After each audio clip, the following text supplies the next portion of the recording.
আমার সাংবাদিক বন্ধুরা, আসসালামু আলাইকুম। প্রথমে আমি আপনাদেরকে আন্তরিকভাবে ধন্যবাদ আর কৃতজ্ঞতা জানাই।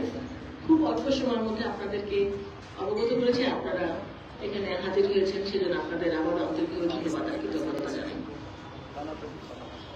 আর আপনাদের মাধ্যমে আজকে ঢাকা ৮ আসনের সর্বস্তরে জনগণকে ধন্যবাদ জানাই মির্জা আব্বাসকে ৮ আসন এখানে এসে নির্বাচিত করার জন্য।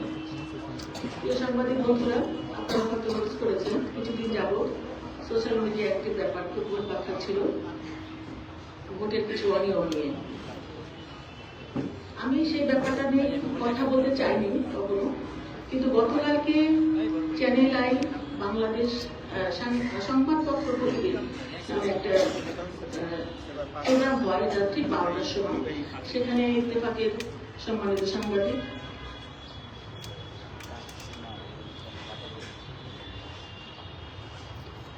সালেউদ্দিন ভাই, উনি গেস্ট ছিলেন, হোস্ট ছিলেন আমাদের মানব জমিনের জনাব মতিউর রহমান ভাই।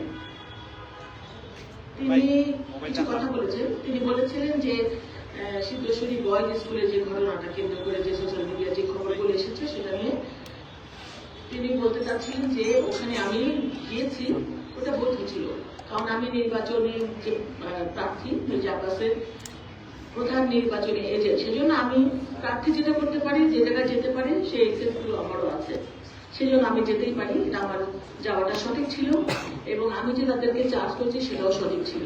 কিন্তু তারপরে তিনি যেটা বলেছেন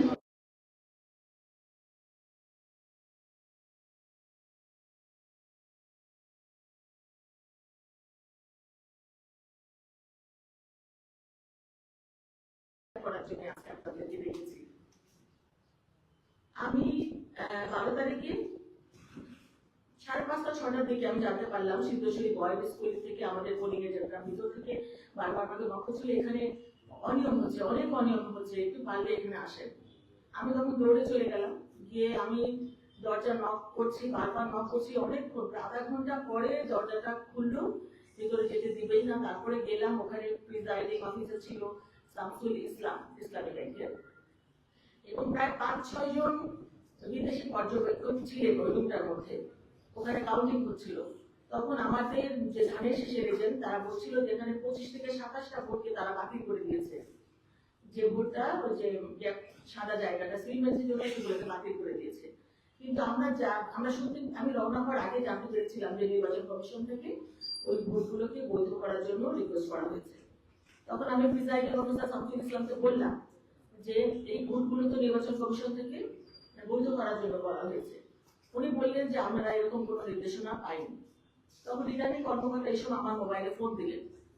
আমি তখন বললাম যে ভাই, এখানে তো রিটার্নিং কর্মকর্তা শামসুল ইসলাম, উনি কথা শুনতে চাচ্ছেন না, উনি এগুলোকে মানতে রাজি না।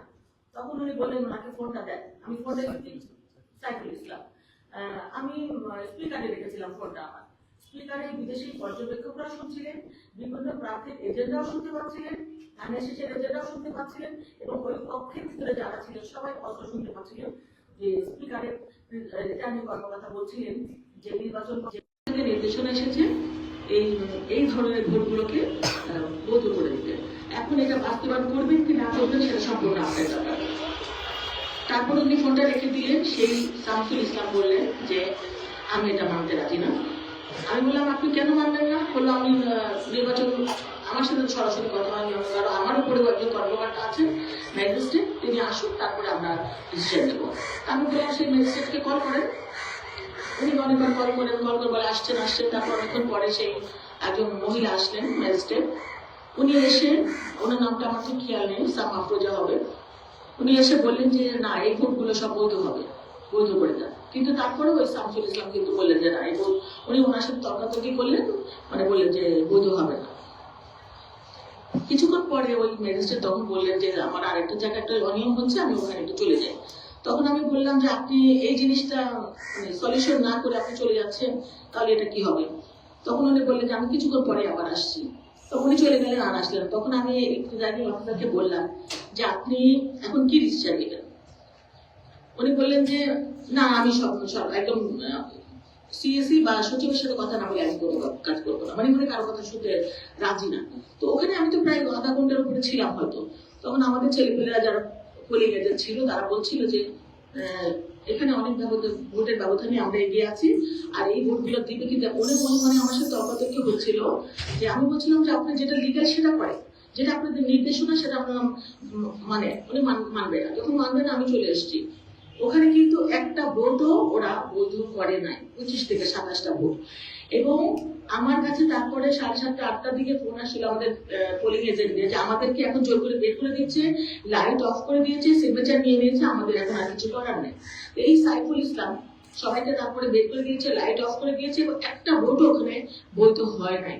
তো যেটা সোশ্যাল মিডিয়ায় ছড়াচ্ছে যে আমি যাওয়ার পর ভোটগুলো বৈধ হয়েছে আর তারপরে মির্জা আব্বাস নির্বাচিত হয়েছে, এটা ঠিক নয়।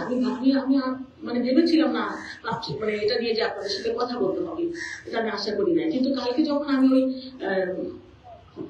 চ্যানেল আই নিউজটা আমি মানে সংবাদপত্র ওনার কথা বলতে যখন শুনলাম,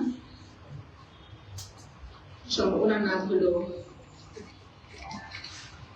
ইত্তেফাকের সাংবাদিক সালেউদ্দিন, উনি বলছিলেন যে আমি গিয়েছি এবং আমি যাওয়ার পরে ভোটগুলো বৈধ হয়েছে, তাহলে অন্য যারা ভোট বৈধ হবে না। এবং গিয়েছে, এটা রাইট আছে, এটা উনি বলছিলেন যে উনি গিয়েছে, ওটাও ঠিক আছে এবং ভোটগুলো বৈধ হওয়া দরকার, এটাও ঠিক আছে। তো কথা হচ্ছে যে এখানে যদি বৈধ হয় তাহলে ওখানে হবে না কেন? তো ভাই আমি যেটা বলতে চাচ্ছি, কোনো ভোটই ওখানে বৈধ করে নাই। আর এইরকম প্রত্যেকটা কেন্দ্রে আমি তারপরে বের হওয়ার পরে শুনছিলাম ideal school, Kamalapur girls school, অনেক স্কুল, আমাদের প্রত্যেকটা কেন্দ্রে 70টা 75টা 40টা 50টা করে ভোট এরকম করে বাতিল করে দিয়েছে। এই ভোটগুলোকে যদি বৈধ করা হতো তাহলে কিন্তু অনেক কয়েক হাজার ভোট আরো বেড়ে যেত মির্জা আব্বাসের।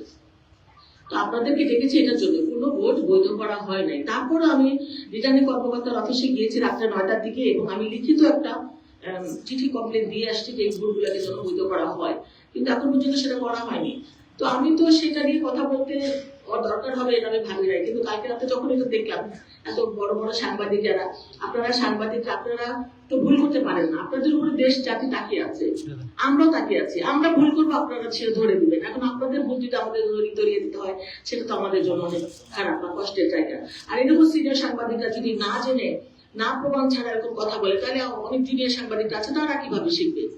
তো আমি সেই জন্যই আপনাদের মাধ্যমে তাকে অনেক কোশ্চেন করতে চাই যে উনি যেটা বলেছেন ওটা ঠিক না, উনি হয়তো জানেন না, উনি সঠিক তথ্যটা জেনে ওনার কথা বলা দরকার ছিল যে ওই কেন্দ্রের নয়, কোনো কেন্দ্রের ভোট কোনো বৈধ করা হয় নাই।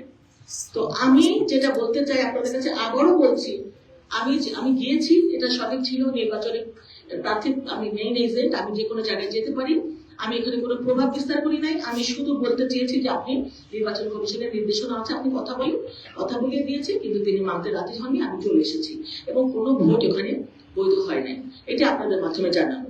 তো আমি এমন জায়গায় সবুজ ইসলামী ব্যাংকের যে প্রিজাইডিং অফিসার দেওয়া হয়েছে, যারা যে না বলবে, না বলেন, নাটাও মানে লাউডলি বলার শক্তি নেই তাদের।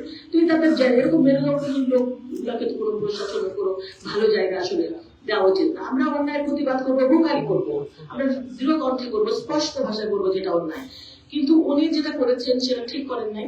আর এই বড় বড় সাংবাদিকরা আমিও বলবো আপনারা একটু জেনে শুনে কথা বলবেন ইনশাআল্লাহ। সবাই তো সমান হয় না, বড়দের দেখে ছোটরা শিখে, আমরা যদি বড়রা যদি ভুল করে তাহলে ছোটরা কি শিখবে, এটাই আপনাদের কাছে বলার ছিল।